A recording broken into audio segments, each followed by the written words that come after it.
Hello students, मैं गौरव अस्थाना एक बार फिर आप सबके सामने हाजिर करता हूं आपके अपने ही चैनल ज्ञान द ग्रेट में। तो अभी तक हमारे चैनल पर 10th, 11th, 12th की वीडियोस आई थी, लेकिन क्लास 9th की वीडियोस नहीं आ रही थी। तो सभी बच्चों ने बोला कि सर आप 9th की वीडियोस डालिए। तो आज आप सबके सामने हाजिर है क्लास 9th की वीडियोस।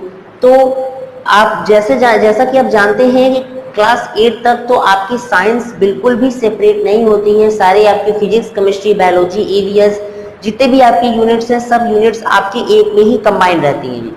लेकिन जहां पर आप क्लास 9 पर पहुंचते हैं तो वहां पर आपकी फिजिक्स, केमिस्ट्री, बायोलॉजी वो आपके अलग हो जाते हैं, सेपरेट हो जाते हैं। तो आपको कई सारे टॉपिक्स ऐसे हैं जो कि आपको यहाँ पर पढ़ने पड़ेंगे। आपके सिलेबस आपने जरूर देखा होगा। अगर आपको सिलेबस आपको नहीं पता कि हमको 9th में कौन कौन सी चैप्टर्स पढ़ने हैं साइंस में, तो आप बिल्कुल परेशान मत होइए। नीचे कमेंट बॉक्स में आप जरूर लिख दीजिएगा कि सिलेबस, तो वहां पर मैं आपको एक सेपरेट वीडियो बना दूंगा आपके सिर्फ सिलेबस के ऊपर। तो फिलहाल बात करते हैं कि आज का जो हमारा टॉपिक है वो है बायोलॉजी का first chapter, the fundamental unit of life. Class 8th में भी आपने बहुत ही थोड़ी सी चीज आपने सेल के बारे में पढ़ा होगा, और भी बहुत सारी चीजें हैं जैसे कि इस आपके यहाँ क्लास 9th के बायोलॉजी यूनिट्स में आपको cell, tissue, diversity of living organisms और भी बहुत सारे ऐसे चैप्टर्स हैं जो कि आपको पढ़ना पड़ेगा। यहाँ पर आपके स्कूल में, आपके कॉलेज में, जहां पर भी आप पढ़ते होंगे वहां पर आपको इस क्लास 9th में जो ईवीएस सेक्शन है, तो ईवीएस सेक्शन को आपको बायोलॉजी में ही कंसीडर किया जाता है। तो आप बिल्कुल भी परेशान मत होइए। तो ज्यादा टाइम वेस्ट ना करते हुए चलिए अपने टॉपिक पर चलते हैं। तो बात करते हैं कि जो हमारा ये आपका ये चैप्टर है उसका नाम है the fundamental unit of life. मतलब कहने का ये है कि हमारे लाइफ का जो फंडामेंटल यूनिट है, एक यूनिट मतलब क्या होती है? इकाई। तो हमारी जो इकाई होती है वो क्या है? तो सीधा साधा एक बहुत ही सिंपल से इसका आंसर मिलता है और वो होता है सेल। क्या होता है? सेल। और आपने ये भी जाना होगा कि सेल जो होता है वो क्या होता है। जो सेल होता है वो एक basic structure and functional unit होता है हमारे बॉडी का। मतलब कि एक एग्जांपल के तौर पे देखेंगे कि जो हमारा, जैसे कि एक हमारा बोर्ड है, या मान लीजिए ये बोर्ड है या फिर एक ईंटे की दीवार है, तो वो दीवार जो होती है, वो जो आपकी दीवार होती है वो एक एक ईंट से मिलकर बनी होती है। तो अगर हम बोले कि वो जो ईंट होती है वो उस दीवार की एक यूनिट है, तो ठीक उसी प्रकार से हमारे जो बॉडी जिस प्रकार से हमारी बनी हुई है, तो हर एक बॉडी का जो हमारा स्ट्रक्चर है वो एक छोटे छोटे एक लिविंग सेल से मिलकर बना होता है, और वो है आपका सेल। तो सेल को हम नॉर्मली डिफाइन कर सकते हैं कि the cell is the structural and functional unit of our life या फिर बॉडी भी। तो आगे देखते हैं। तो सेल तो हमने समझ लिया कि सेल क्या होता है। तो मैं यहां पर इसकी डिफिनेशन लिखना चाहूंगा कि cell is the basic structure and functional unit of our life या फिर बॉडी। Is it clear? तो बहुत ही इजी वे में मैंने आपको यहाँ पर देखिए समझाया कि सेल जो होती है वो सेल होती कैसे है। तो देखिए अभी तो मैं यहाँ पे आपको सेल के बारे में बता दे रहा हूँ, लेकिन एक बात और है कि एक साइंटिस्ट थे जिनका नाम था रॉबर्ट हुक। उन्होंने कॉर्क सेल में, जो आपने कभी कभी देखा होगा कि कुछ बोतल ऐसी होती है, कुछ बॉटल ऐसी होती हैं जिनमें कॉर्क लगा होता है, जिसमें कैप नहीं होता, उसमें कॉर्क लगा होता है। तो वो कॉर्क जो होता है उसमें एक ट्री से बनता है, कॉर्क ट्री से बनता है।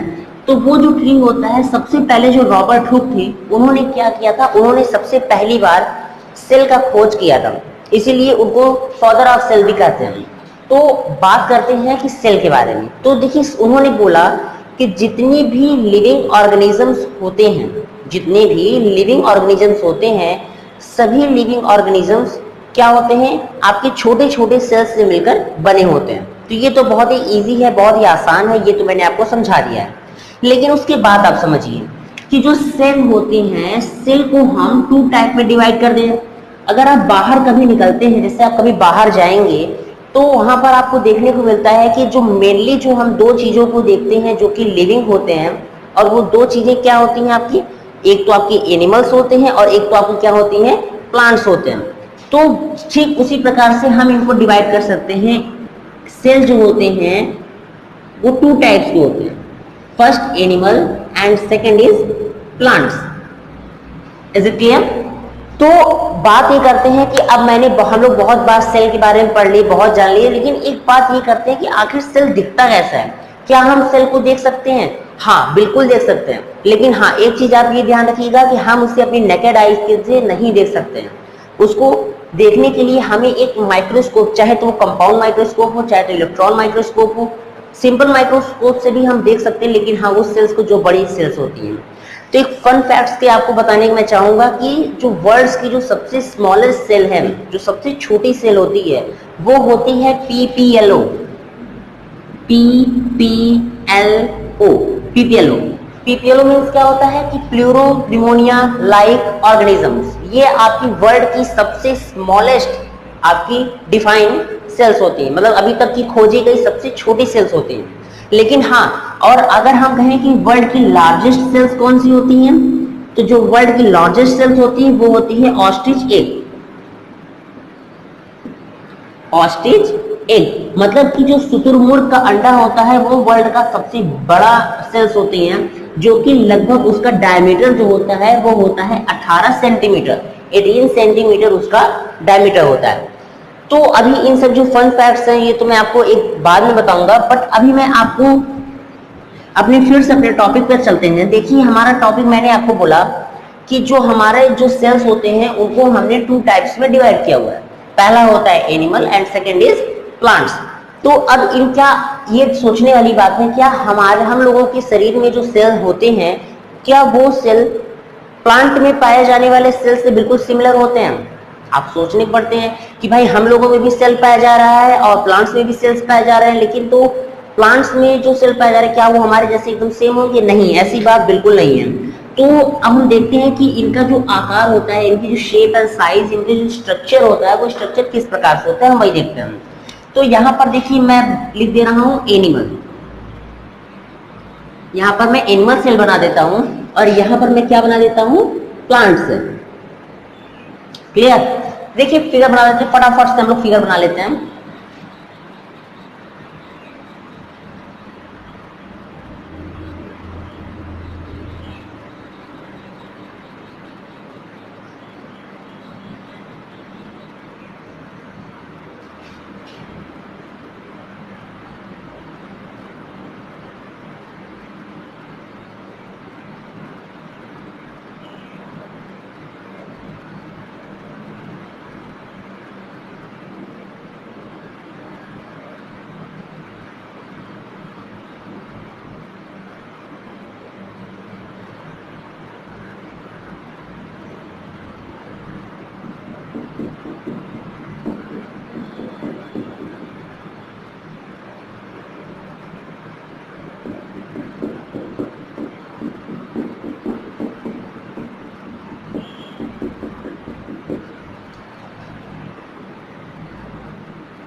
तो देखिए यहाँ पर मैंने आपको एक बहुत ही इजी वे में, बहुत ही एक सिंपल सा डायग्राम मैंने यहाँ पर बनाया हुआ है, जो कि यहाँ पर देखिए आपका एक तरह का एनिमल सेल है और एक तरह का आपका यहाँ पर प्लांट सेल है। तो देखिए बहुत सारी ऐसी चीजें हैं जो कि हमको देखने में मिल रही हैं जो दोनों सेल्स में क्या है, सिमिलर है। जैसे कि एक प्रकार से देख लीजिए, जैसे यहाँ पर आपका है साइटोप्लाज्म है, साइटोप्लाज्म है, और यहाँ पर भी आपका क्या है, साइटोप्लाज्म है। तो देखिए बहुत सारी सेल है। हाँ, मैं ये नहीं कह सकता हूँ कि हमारी जो एनिमल सेल है वो प्लांट सेल से बिल्कुल ही अलग होती है, लेकिन हाँ कुछ हद तक अगर देखा जाए तो हमारा जो एनिमल सेल होता है और प्लांट सेल होती है, दोनों एक दूसरे से सिमिलर होती हैं। हाँ, बहुत ही छोटी छोटी ऐसी बातें होती है, कुछ ऐसी पॉइंट्स हैं जो कि एनिमल सेल को प्लांट सेल से अलग बनाते हैं। तो यहाँ पर मैंने बहुत ही इजी मैंने यहाँ पर डायग्राम बनाया हुआ है। अगर आपको यहाँ पर डायग्राम नहीं समझ में आ रहा है तो यहाँ पर देखिए मैंने एक और डायग्राम यहाँ पर देखिए बनाया, 3D व्यू में यहाँ पर एक डायग्राम है जिसमें आप देख सकते हैं, और साथ ही साथ आपको देखने के लिए ये बनता है। तो अब बात आगे करते हैं। देखिए होता क्या है, यहाँ पर देखिए सेल है, यहाँ पर मैंने कुछ नाम लिखे हुए हैं। अब आप लोग कंफ्यूज हो रहे होंगे कि सर ये आपका यहाँ पर आपका क्या नाम में क्या लिखा है, ये सब क्या है, ये सब परेशान मत होइए, मैं बता रहा हूँ। तो ठीक है, तो मैं इसको इरेज करना चाहूंगा।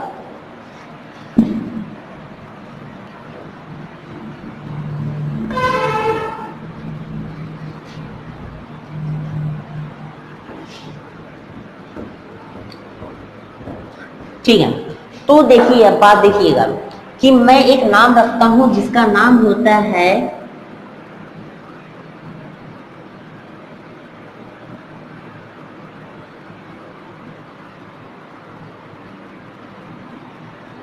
ठीक है। तो ये आपका क्या है, सेल ऑर्गेनल्स है आपका। और सेल ऑर्गेनल्स होते क्या है, इनको हिंदी में बोलते हैं कोशिकांग। क्या बोलते हैं, कोशिकांग। अब समझ लीजिए, देखिए एक बार लिख के जरा देखते हैं हम लोग क्या होता है।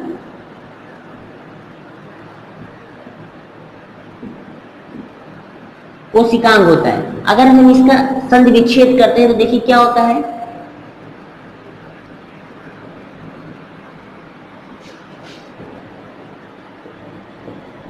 ठीक है। बहुत ही इजी मैंने देखिए समझाया है कि सेल ऑर्गेनल्स क्या होते हैं। देखिए ऑर्गन्स मतलब क्या होते हैं, अंग होते हैं। तो बस एक तरह से जैसे हमारी पूरी बॉडी है और हमारी बॉडी के डिफरेंट ऑर्गन है, जैसे कि आपका हार्ट हुआ, लंग्स हुआ, लीवर हुआ, हैंड, नेक, अलग अलग चीजें हैं। तो ठीक उसी प्रकार से जो हमारे सेल होती हैं उनकी भी अंदर बहुत तरह के आपके सेल ऑर्गेनल्स पाए जाते हैं। अब अगर आपसे कोई पूछे कि व्हाट इज सेल ऑर्गेनल्स, तो आपको बस इतना बोलना है कि those small units of the cell, those small unit of the cell which can make to complete cell, जो आपस में मिलकर क्या करें, एक पूरे सेल का फॉर्मेशन करें, उसे हम क्या बोलते हैं, सेल ऑर्गेनल्स बोलते हैं।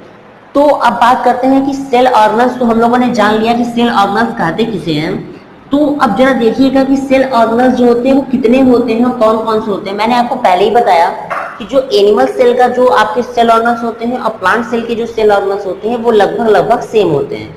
ज्यादा कुछ ही ऐसे पॉइंट्स होते हैं जो कि उसमें डिफरेंट होते हैं। तो आइए देखते हैं।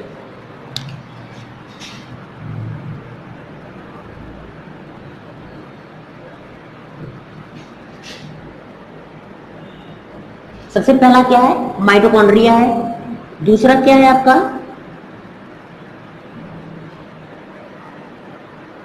गोल्गी बॉडी है। Third lysosome. Fourth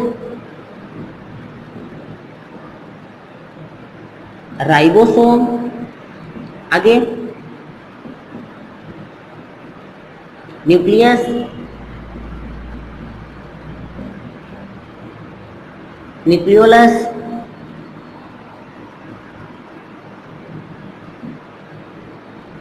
cytoplasm,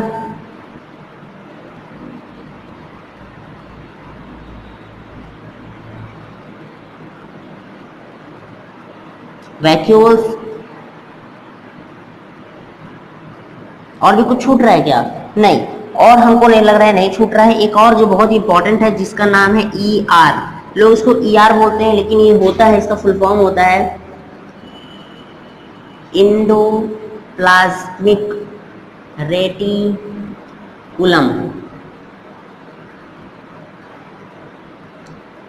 reticulum coulomb, ठीक है। और कुछ होता है, हाँ होता है, जैसे कि होता है आपका सेल वॉल एंड दूसरा होता है सेल मेम्ब्रेन, ठीक है। तो यहाँ पर देखिए जो मैंने नाम लिखे हुए हैं, ये नाम क्या है आपके, एक तरह के आपके सेल ऑर्गेनल्स की एक लिस्ट है, जहां पर मैंने आपको सारे और सेल ऑर्गेनल्स के नाम मैंने आपको यहाँ पर लिख दिए हैं। अगर कोई भी सेल ऑर्गेनल्स अगर छूट भी रहा है तो वहां पर आगे डिस्क्राइब करते वक्त मैं उसको वहां पर ऐड कर दूंगा, आप बिल्कुल परेशान मत होइए। तो यहाँ पर देखिए आप लोग यहाँ पर इतना नोट कर लीजिए कि हाँ इतने सेल ऑर्गेनल्स आपके होते हैं। और मैंने आपको बताया कि सेल ऑर्गेनल्स क्या होते हैं, तो cell organelles are those small unit which can make combine to form a complete cell, ठीक है। तो मैं इसको यहाँ पर इरेज करता हूँ और आज चलता हूँ अपने पहले टॉपिक पर, जो कि है माइटोकॉन्ड्रिया, ठीक है। सबसे पहला जो है हमारा क्या है, आपका माइटोकॉन्ड्रिया है।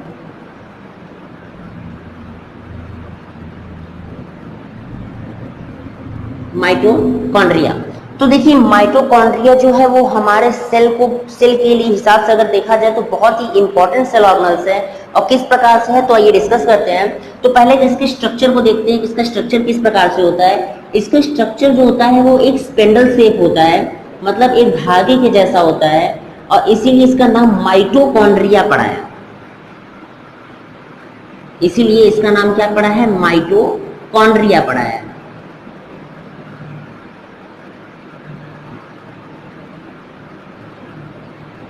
आइए देखते हैं, यहां पर मैं इसका स्ट्रक्चर बना रहा हूं।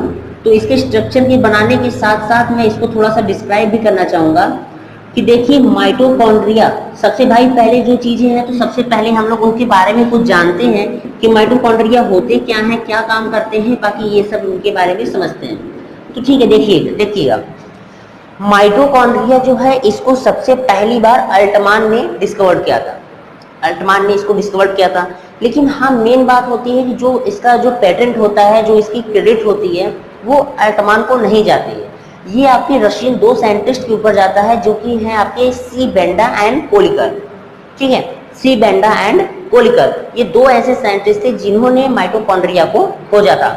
हाँ खोजा तो आपके अल्टमान ने ही था, लेकिन बात ये था कि वो आपके माइटोकॉन्ड्रिया को डिस्कवर करने के बाद उसको सही से इसमें पूरी तरह से एक्सप्लेन नहीं कर पाए थे, इसीलिए क्या हुआ, उन्होंने मतलब उनकी खोज को उनकी नहीं दिया गया।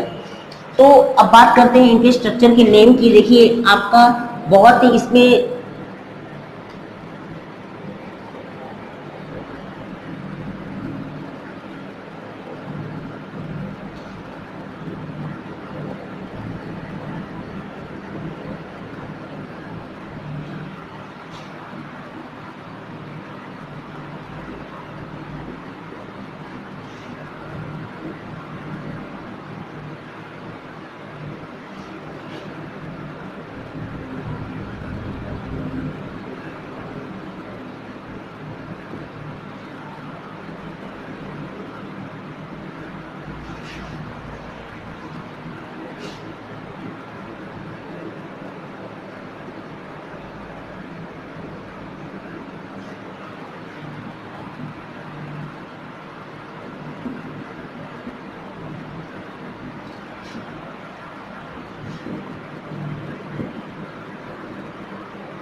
ठीक है।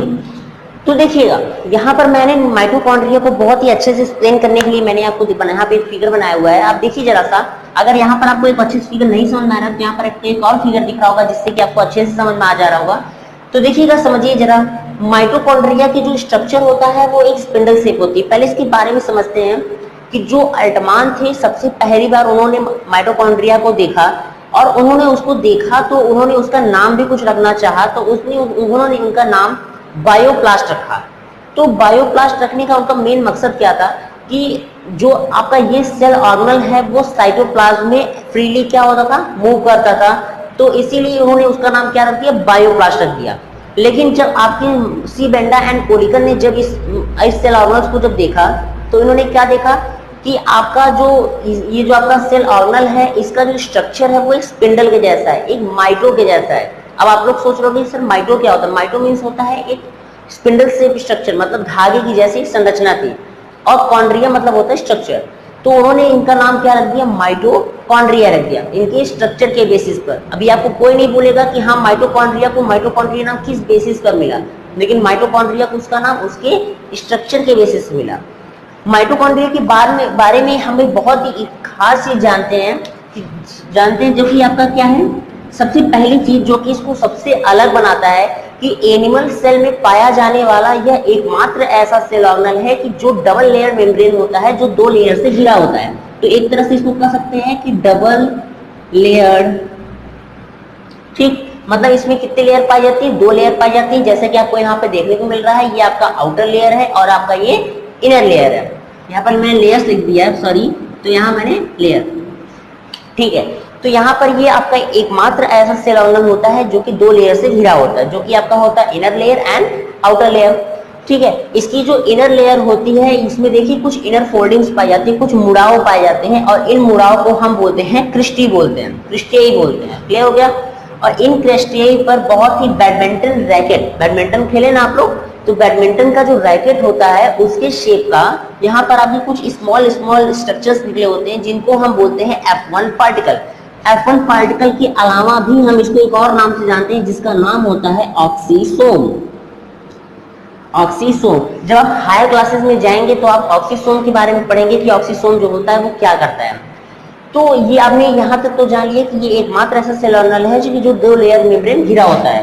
साथ ही साथ इसका फंक्शन के बारे में देखें तो इसका जो फंक्शन होता है वो क्या होता है कि एटीपी का फॉर्मेशन करना, एटीपी का फॉर्मेशन करना। अब एटीपी क्या होता है? एटीपी का देखिए पूरा नाम होता है एडिनोसिन ट्राइफॉस्फेट, एडिनोसिन ट्राइफॉस्फेट, ठीक है। तो ये एडिनोसिन ट्राइफॉस्फेट क्या होता है? ये आपका एक ऐसा मॉलिक्यूल होता है जो हमारे बॉडी में सेल को एनर्जी देता है, और इसी एटीपी मतलब हमारे बॉडी में जो भी काम होते हैं, जो भी फंक्शन होते हैं, सभी फंक्शन किसके द्वारा प्रोवाइड होते हैं? आपके एटीपी के द्वारा। अरे सीधी सी आप बात समझिए, जैसे आपके यहाँ कोई बल्ब है और बल्ब जब जलेगा तो जलेगा किस चीज से? इलेक्ट्रिसिटी की वजह से जलेगा। तो वैसे ही हमारे बॉडी में फंक्शन होते हैं, और कोई भी फंक्शन होगा तो वो किसके कारण होता है? एटीपी के कारण। तो इसीलिए हम एटीपी को कहते हैं एनर्जी यूनिट। क्या बोलते हैं? एनर्जी यूनिट बोलते हैं, क्योंकि हमारी बॉडी में जितनी भी वर्क्स होते हैं सब एटीपी के ही थ्रू होते हैं। अब बात करते हैं ये एटीपी बनते हैं, तो क्या हम माइटोकॉन्ड्रिया को सिर्फ माइटोकॉन्ड्रिया ही जानते हैं? क्या उसका कोई दूसरा नाम नहीं है? हाँ बिल्कुल है। अब माइटोकॉन्ड्रिया को हम बोलते हैं power house of the cell, power house of the cell. कहने का मतलब क्या है कि आपके घर में बिजली कहां से आती है? पावर हाउस से आती है। तो सीधी सी बात है, हमारे बॉडी में जो कि फंक्शन करने के लिए जो एनर्जी आती है वो किसके द्वारा आती है? माइटोकॉन्ड्रिया के थ्रू आती है, और इसीलिए हम माइटोकॉन्ड्रिया को क्या बोलते हैं? Power house of the cell भी बोलते हैं, ठीक है। तो अब यहाँ पर देखिए इसके अंदर, यहाँ पर मैंने एक मैट्रिक्स लिखा हुआ है। मैट्रिक्स जरा समझिएगा कि हमारे माइटोकॉन्ड्रिया के भीतर एक फ्लूइड लाइक सब्सटेंसेस पाए जाते हैं, और जिसे हम क्या बोलते हैं? मैट्रिक्स बोलते हैं। तो मैट्रिक्स मैंने समझा दिया, इनर लेयर, आउटर लेयर हो गया, क्रिस्टल हो गया, और हाँ एक और बहुत जरूरी बात है, ये सेमी ऑटोनॉमस होता है, मीन्स इसके पास खुद की टेंडेंसी होती है, या खुद से क्या कर सकता है? रिप्लिकेट कर सकता है। मतलब 1 से 2 बन गया, 2 से 4, 4 से 8, ऐसे ही बनता चला जाएगा। क्यों? क्योंकि इसके अंदर आपका सर्कुलर डीएनए पाया जाता है।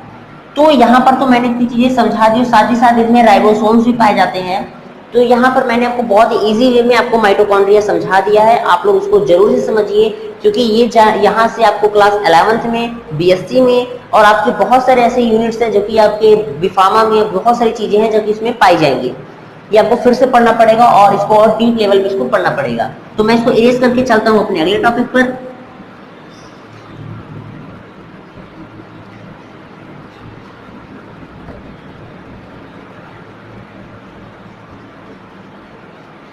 ठीक है, तो यहाँ पर मैंने आपको सेल मेम्ब्रेन, सेल ऑर्गेनल्स का जितना एक आपका माइटोकॉन्ड्रिया है, मैंने उसको यहाँ पर ओवर कर दिया है, खत्म कर दिया है।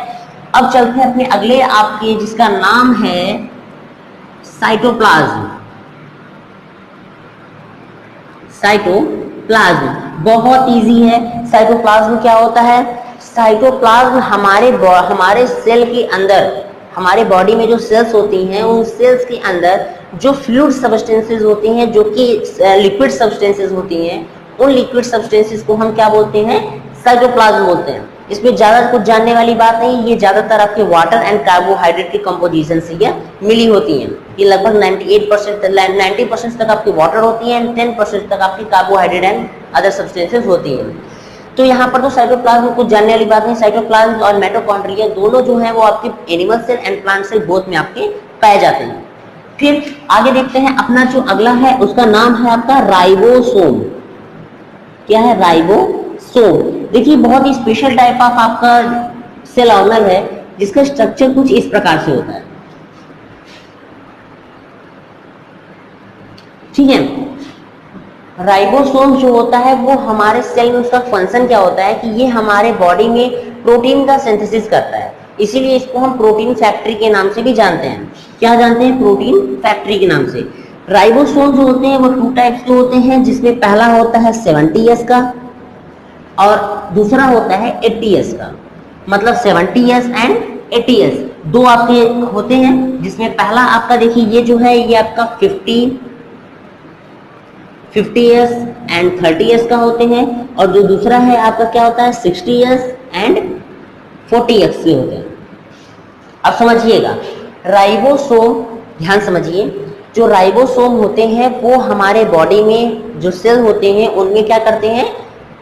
प्रोटीन का फॉर्मेशन करते हैं। ठीक है, प्रोटीन का फॉर्मेशन किए, इसीलिए हम इसको क्या बोलते हैं? प्रोटीन फैक्ट्री बोलते हैं। क्या बोलते हैं? प्रोटीन फैक्ट्री बोलते हैं।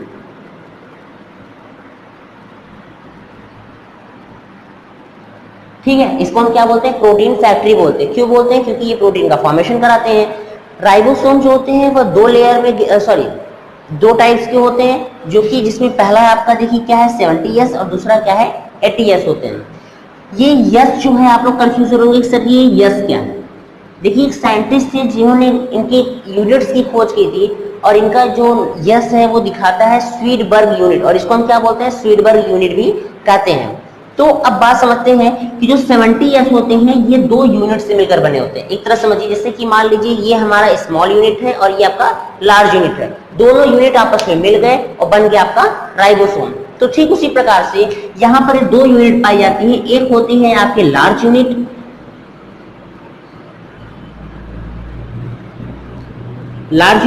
एंड सेकंड वन होती है आपकी स्मॉल यूनिट। दूसरी क्या होती है? Small unit. तो होता क्या है कि जो 70S जो होता है आपका राइबोसोम, उसमें जो लार्ज यूनिट होती है वो होती है आपकी 50S की, और जो आपकी स्मॉल यूनिट होती है वो होती है आपकी 30S की। और यहाँ पर आपके 80S में देखेंगे जो लार्ज यूनिट होती है वो होती है 60S की, और जो स्मॉल यूनिट होती है वो होती है 40S की। तो अब यहाँ पर देखने वाली बात यह है कि अगर आप लोग जरा देखिएगा कि यहाँ पर क्या होता है कि 50-30 जो होता है वो होता है 80, लेकिन यहाँ पर कितना है 70S, और यहाँ पर 60-40 को अगर हम ऐड करेंगे तो यहाँ पर कितना आ जाएगा 100, लेकिन यहाँ पर कितना है 80 है। तो एक बात समझिएगा, जैसे कि आपका यहाँ पर स्मॉल यूनिट है और ये लार्ज यूनिट है, जब ये दोनों एक दूसरे से जब जाते हैं तो यहाँ पे आपका लार्ज यूनिट जो होता है वो स्मॉल यूनिट के अंदर आपका चला जाता है। तो यही प्रकार होता है। इसी तरीके से क्या होता है कि जब यहाँ पर 50 और 30 मिलते हैं और 80 बनता है, तो यहाँ पर -10S जो होता है, 10S जो होता है उसके अंदर एम्बेडेड हो जाता है, धस जाता है। और यहाँ पर आपके कितने होते हैं 60 और 40, तो यहाँ पर कितने हो गए आपके 100, लेकिन है कितने 80, तो यहाँ पर कितने हो गए 20S। तो यहाँ पर बहुत ही इजी वे मैंने आपको समझाया। इसके बारे में एक और ही स्पेशल चीज जान लीजिए कि जो राइबोसोम्स होते हैं वो बहुत ही स्मॉल होते हैं, आपके जो सेल ऑर्गेनल्स होते हैं उनके कंपेरिजन में काफी स्मॉल होते हैं, और साथ ही साथ जो आपके राइबोसोम्स होते हैं इनमें किसी भी प्रकार का लेयर नहीं पाया जाता है, किसी भी लेयर से ये ढके नहीं रहते हैं। तो यहाँ पर मैंने आपको राइबोसोम भी बहुत ही इजी वे में मैंने आपको समझा दिया है। तो आज आपका जो क्लास 9th का जो वीडियोस है आज आपका शुरू हो गया है। तो आपकी रेगुलर क्लास 9th की एक वीडियो आपको मिलेगी, क्योंकि ये आपका जो सेल है एक तरह से आप मान लीजिए अगर आपको बायोलॉजी में काफी इंटरेस्ट है, आप बायोलॉजी लाइन से आगे जाना चाह रहे हैं, तो बायोलॉजी के लिए ये आपके एकदम प्रायोरिटी है, एकदम फाइनल स्टेज है। मतलब कि आप बिल्कुल इसी से स्टार्ट कर रहे हैं आप बायोलॉजी को पढ़ना, ठीक है। साथ ही साथ यहाँ पर आपको केमिस्ट्री एंड फिजिक्स भी आपको सेपरेटली पढ़नी पड़ेंगी। तो आपकी केमिस्ट्री एंड फिजिक्स की भी वीडियोस मैं आपको लिए साथ में लाता रहूंगा। तो अब से आपके हर एक दिन बाद हर दिन आपकी शाम 7 बजे आपकी वीडियोस आ जाया करेंगी, ये मेरा वादा है। और थैंक यू।